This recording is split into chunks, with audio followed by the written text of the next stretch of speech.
BFM TV Face à Face. Apolline de Malherbe. Il est 8h33 et vous êtes bien sur RMC et BFM TV. Bonjour Dominique Schelcher. Bonjour Apolline de Malherbe. Merci d'être dans ce studio ce matin. On a besoin de votre éclairage, de mieux comprendre, de savoir comment ça va fonctionner dans nos caddies, dans vos rayons. Vous êtes le président de Système U. Vous êtes vous-même d'ailleurs à la tête d'un magasin U qui est en Alsace. Semaine de réunion à Bercy, d'abord avec vous, les distributeurs, ça c'était mercredi. Puis avec les producteurs, avec ceux de la production industrielle des produits alimentaires, ça c'était jeudi. Et puis cette annonce hier de Bruno Le Maire qui dit que les prix de 5000 produits vont baisser. Est-ce que c'est juste et ça va marcher comment ? Concrètement, c'était la première demande des ministres Le Maire et Olivia Grégoire mercredi dans la discussion qu'on a eue, de renforcer le dispositif anti-inflation du début de l'année, du printemps, qu'on avait tous mis en place, de le renforcer en cette rentrée. Et ces 5000 produits, c'est la compilation de l'ensemble des actions chez l'ensemble des distributeurs. Et je vous donne un exemple précis. Chez Système U, on a depuis le 15 février les meilleurs produits U, notre marque distributeur à prix coûtant. Ça, on le continue jusqu'à la fin de l'année, première action. Mais deuxième action, nous, on a commencé à baisser les prix d'un certain nombre de produits au mois de juin. 450 produits ont baissé au mois de juin. Ce qu'ils nous ont demandé, c'est de renforcer cet effort. Là, à la rentrée, on en rajoute 450 supplémentaires. Et donc, des actions comme ça, il y en a, c'est chez nous, mais chez les autres aussi. Et le total de ces produits-là, ça fait 5000 produits. En fait, ce que vous êtes en train de me dire, c'est que il n'y a pas 5000 produits. Alors, je ne sais pas, 25 pâtes, 32 huiles, des cahiers, des shampoings. 5000 produits, 5000 références qui baisserait. En fait, c'est 5000 en cumulé. C'est 5000 en cumulé. Entre vous, entre les autres les autres exactement, mais ce qui est important... C'est un peu décevant quand même. Non, parce que c'est renforcé. C'est ça qui est important. C'est-à-dire que le dispositif a fonctionné, a eu beaucoup de succès dans nos magasins chez nous. C'était plus 30% de vente sur ces produits avant l'été. Et ça va continuer maintenant. Donc, ce n'est pas décevant parce que c'est renforcé. Donc ça, c'est la première étape du dispositif, la première étape et la première annonce importante d'hier quand même, 5000 produits. Et là, ce qui est important de dire ce matin aussi aux consommateurs, c'est plus que jamais, lisez les étiquettes. Comparez d'un magasin à l'autre. Et je peux vous dire que les gens ne se trompent pas actuellement avec cette comparaison. Alors Dominique Schelcher, il y a beaucoup de choses à voir avec vous ce matin. Il y a la question de la déconsommation. C'est le patron d'Auchan, votre confrère, qui a alerte au tsunami de déconsommation. On va parler aussi de l'agroalimentaire, de ces industriels qui, j'ai l'impression, n'ont pas totalement joué le jeu. Est-ce que vraiment ils vont baisser leur marge ? On va revenir aussi sur les négociations. On devait attendre mars. Vous allez pouvoir renégocier les prix avant. Je voudrais qu'on commence par cette question de la déconsommation. Privation. Les Français se privent.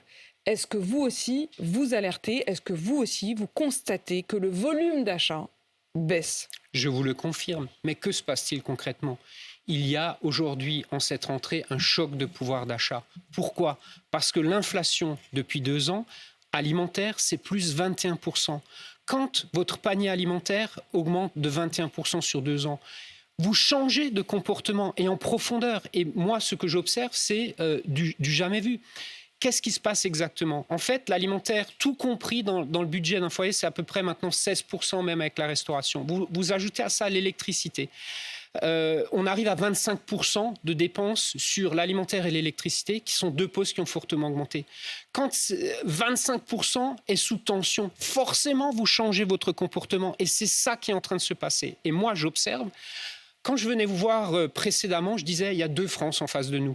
50-50. Maintenant, il y a 3 France. Il y a un tiers de Français qui sont vraiment en grande difficulté, avec des chiffres inquiétants de gens dans cette partie-là de la population qui sautent des repas. Un chiffre Opsoco, un institut qui a mesuré que 15% des Français sautent des repas et se privent vraiment. Mais c'est du jamais vu. Il y a un deuxième tiers de Français, plutôt cette fois la classe moyenne, dont le comportement a aussi changé d'une façon ou d'une autre, parce que Pour eux aussi, ça pèse. Donc, c'est des gens qui jusqu'à présent s'en sortaient, mais qui nous le et qui disent. tout d'un coup ont rebasculé. J'achète moins de viande, par exemple. J'achète moins de marques nationales. J'avais l'habitude d'acheter une grande marque. J'achète plutôt cette fois votre marque distributeur. Donc le comportement a moins changé, mais il a aussi changé. Et il n'y a plus qu'un petit tiers qui est très à l'aise et qui continue à dépenser sans compter parce qu'il a les revenus qui vont avec. Donc oui, la transformation est très profonde actuellement. Et quand vous dites que c'est un véritable choc, un choc d'inflation, c'est qu'en fait aujourd'hui, en ce 1er septembre, c'est la véritable répercussion de ces 2 années que l'on vient de traverser. Pourtant, on nous avait dit à la rentrée, ça va se calmer. À la rentrée, ça va baisser. Ça devait être le moment où les Français allaient enfin souffler et ressortir la tête de l'eau. Si je vous écoute, si j'écoute vos confrères de la grande distribution, ça n'est pas du tout le cas. Il n'y a pas de septembre vert. Je ne sais pas qui a sorti à un moment cette phrase. Mais ce matin, ce que j'ai envie de vous dire, c'est qu'on a peut-être perdu un peu 6 mois. Parce que ce à quoi on arrive, et on va en parler dans un instant, la réouverture des négociations commerciales avec 75 grands industriels. J'insiste là-dessus, il faut être précis. C'est 75 grands industriels. C'est 75 marques, il faut que les gens comprennent. Quand on parle des grands industriels, très grandes marques, c'est Danone, c'est Lactalis, c'est Coca, c'est ça les industriels. Mais surtout des grandes marques internationales. Les PME ne sont pas concernées par ça. C'est Unilever, Tout à fait, voilà. Parce que les PME sont davantage en difficulté. J'ai encore vu leurs représentants l'autre jour, elles sont en difficulté, elles ne sont pas concernées par ça, il faut le dire. Et il y a un autre point de vigilance, c'est le monde agricole aussi. Je sais, ils doivent être derrière leur écran ce matin, on sera vigilant à l'impact sur le monde agricole, ça également. Mais ce que je dis, 21% d'inflation en 2 ans, la prise en charge de cette inflation a été déséquilibrée. Elle est extrêmement lourde pour les Français, ils nous le disent tous les jours. Je pense que nous, on a fait des efforts. Le gouvernement, nos ministres l'ont dit et ont vu qu'on avait fait un certain nombre d'efforts.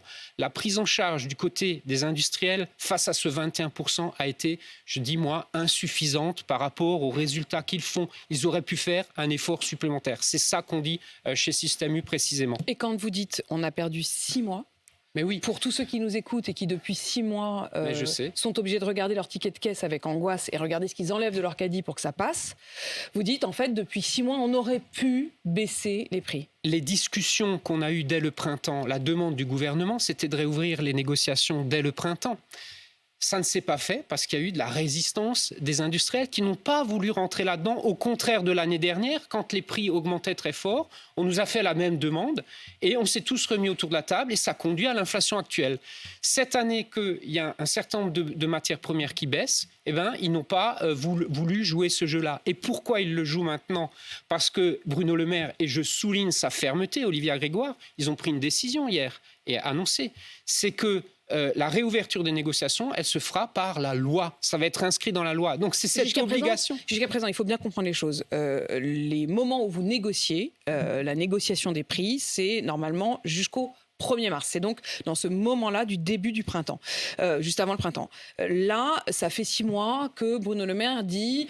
Je voudrais que les grandes marques acceptent de bien vouloir se remettre à la table des négos. Évidemment, ça n'a pas suffi. Là, il a dit, bon, bah, vous n'aurez plus le choix, on vous oblige à revenir négocier. Mais tout à fait. Et donc, voilà l'annonce.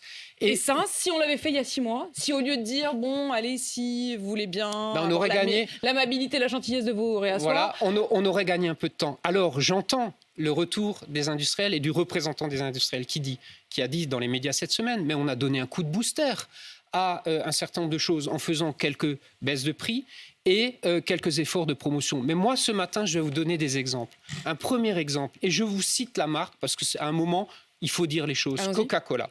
Coca-Cola, c'est un produit qui, ces dernières années, a beaucoup augmenté, dont la bouteille de base est passée de 1,5 litre à 1,25 litre, qui a encore augmenté cette année. Attention, quand vous dites 1,5 litre à 1,25 litre, on précise également que ça aussi, c'est ce qu'on appelle la shrinkflation. Ça, on peut en reparler tout à l'heure. C'est le fait qu'en plus, le contenant baisse et donc c'est aussi une manière de jouer sur les prix. Tout à fait. Allez-y, continuez sur Coca-Cola. Et donc, Coca-Cola, quelle a été la contribution de Coca-Cola ? Une promotion pendant 3 mois sur 10 produits les moins vendus de notre assortiment, pendant 3 mois à environ, on va dire, environ 10%. Mais ça, c'est pas possible. Un deuxième industriel, un grand fabricant donc de gaz. ils disent, je m'arrête un instant, ils disent on baisse les prix, mais en fait, c'est un truc en bas de rayon. C'est là que je vous dis qu'on a perdu du temps. Un deuxième industriel, un fabricant de gâteaux, 300 Et références lui, vous dites pas le nom? 300 références chez Système U, 300 références. Une proposition Lu. et qu'on a mis Lu. en œuvre de baisse Lu. sur 3 produits de moins de 10%. Et je pourrais vous citer un troisième exemple, un fabricant Allez-y. de confiserie, Haribo. 60 références chez Système U, une proposition de promotion sur 2 produits à moins de 10%. Pourquoi vous dites Coca, mais vous dites C'est pas, pas un Lu coup et Haribo? c'est pas un coup de booster, c'est un coup d'épée dans l'eau ou un coup de fumée. Voilà. En fait, c'est n'importe quoi. On a perdu 6 mois, c'est pour ça que je dis. Et Je en même pose temps, quand même la question à Dominique Schelcher. Vous avez dit Coca. Bon, je pense que c'est parce que vous considérez que Coca, c'est perdu pour la cause et qu'il n'y a plus rien à faire. Vous dites pas Lu, vous dites pas Haribo, parce que vous espérez encore négocier avec eux? mais voilà, on va continuer la discussion, mais c'est pour ça que je dis qu'on a perdu du temps. Et en même temps, je vous dis, Apolline de Malherbe, je suis lucide, j'entends ce qui se passe, je vois, je suis producteur, enfin, je suis pas producteur, je fais produire des produits. Donc je vois bien qu'il y a de la tension sur plein de matières et que les prix ne reviendront pas au niveau d'avant la crise et que tout ça, faut le faire avec discernement. Ce que je dis simplement, et j'essaie de le faire de manière équilibrée, c'est que face à une inflation de 21%, il aurait fallu davantage se le partager et on voit, et je constate maintenant que c'est dit, que voilà, il y a un élément de la chaîne qui a pas suffisamment joué le jeu pour accompagner les Français. Moi, ce qui me préoccupe, moi, je suis en contact toutes les semaines, vous le savez, toutes les fins de semaine, je suis dans mon magasin. J'ai ces gens directement en face de moi.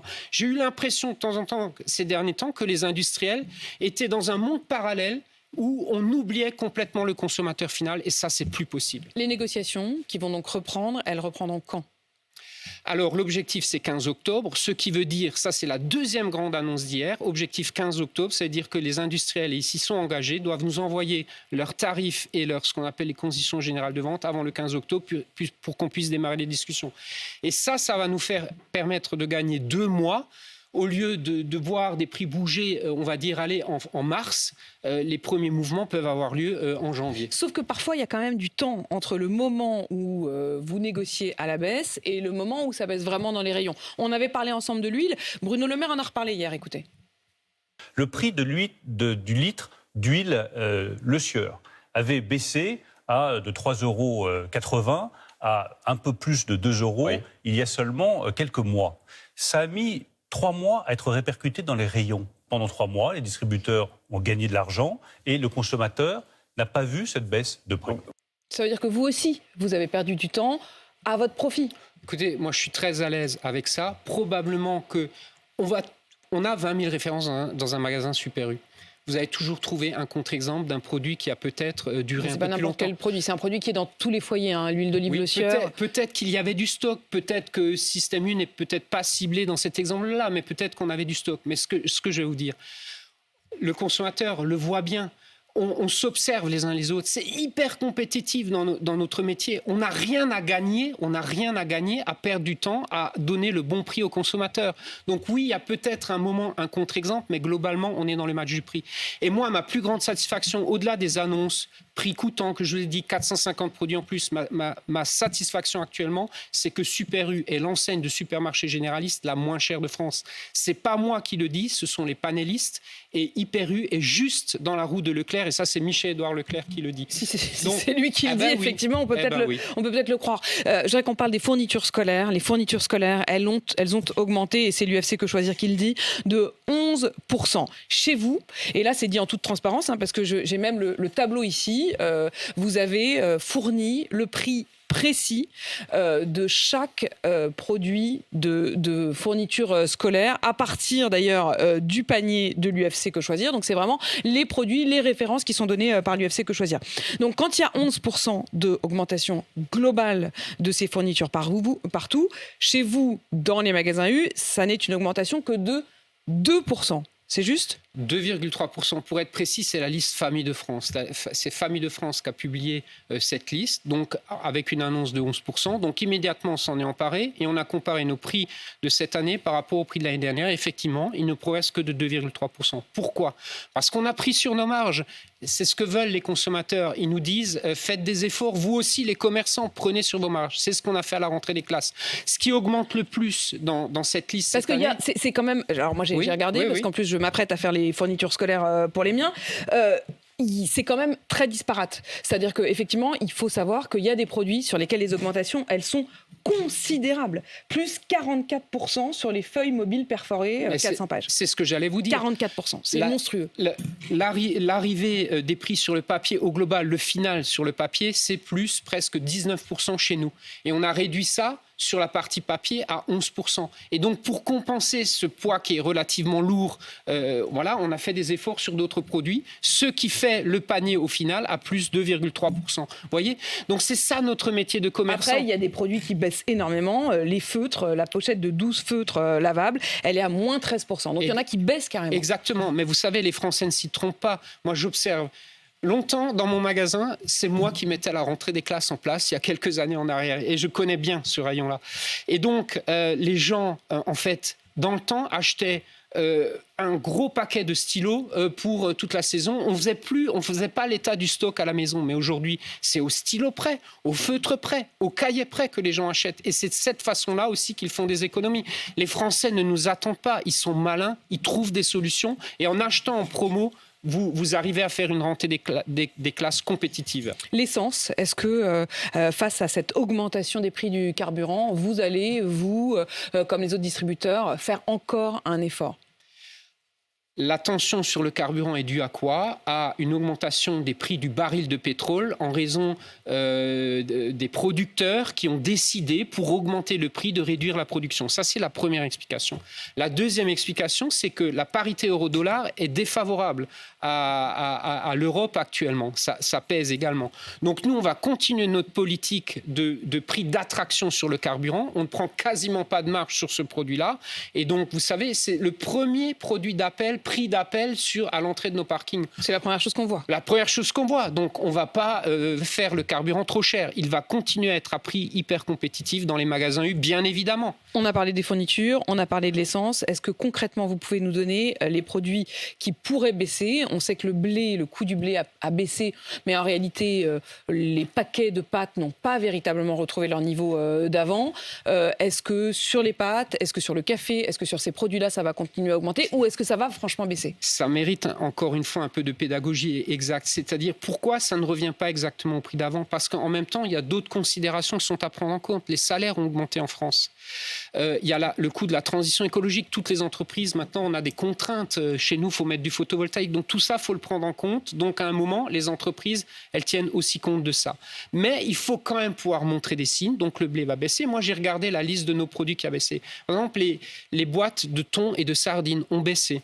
Le coton à démaquillage a baissé. C'est un vrai sujet, ça. Actuellement, les produits de beauté et d'hygiène sont moins consommés. Autant vous devez, bien sûr, continuer à manger, à vous nourrir, autant il y a des gens, je peux vous le dire, font des sacrifices importants sur les produits d'hygiène. Ça veut dire que dans cette déconsommation que vous constatez, qu'on peut appeler privation, parce que c'est véritablement ça, c'est pas une déconsommation Absolument. au sens décroissance, Absolument. comme une sorte de philosophie de vie. Non, c'est une privation subie. Elle se marque en particulier sur des produits comme les savons, comme les shampoings, que les Français renoncent à acheter. Voilà, un certain nombre de Français. Et j'étais frappé, c'était dans la réunion avec les ministres mercredi. Mon confrère de Aldi a bien parlé de ça aussi.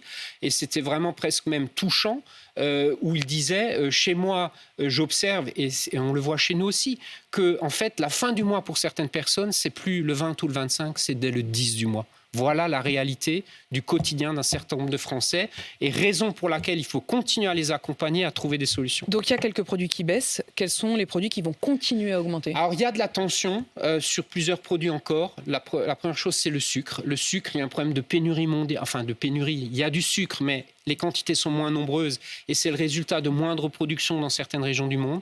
Il y a un produit que j'ai cité en début de semaine, c'est le jus d'orange. Pareil, et on a vu un ouragan vient de toucher la Floride. La Floride, c'est l'endroit où on produit le plus d'oranges. Ça ne va rien arranger à la production d'oranges, vous voyez. Donc on est touché aussi par un phénomène de rareté. Il fut un temps, c'était la moutarde. En raison de la guerre, c'était l'huile. Maintenant, c'est le jus d'orange. Il y a de la tension également sur le cacao. cacao. Donc, pour toutes ces raisons-là, c'est vrai, il y a d'autres produits qui vont être continuer sous tension. à augmenter. Dominique Schelcher, 2 points sur la législation. Alexandre Bompard demande un moratoire au gouvernement sur cette loi qu'on appelle la loi Descrezailles, qui vous imposait de renoncer à certaines promotions. Est-ce que vous aussi, vous demandez la suspension ou le moratoire sur cette loi ? Écoutez, elle arrive au mauvais moment.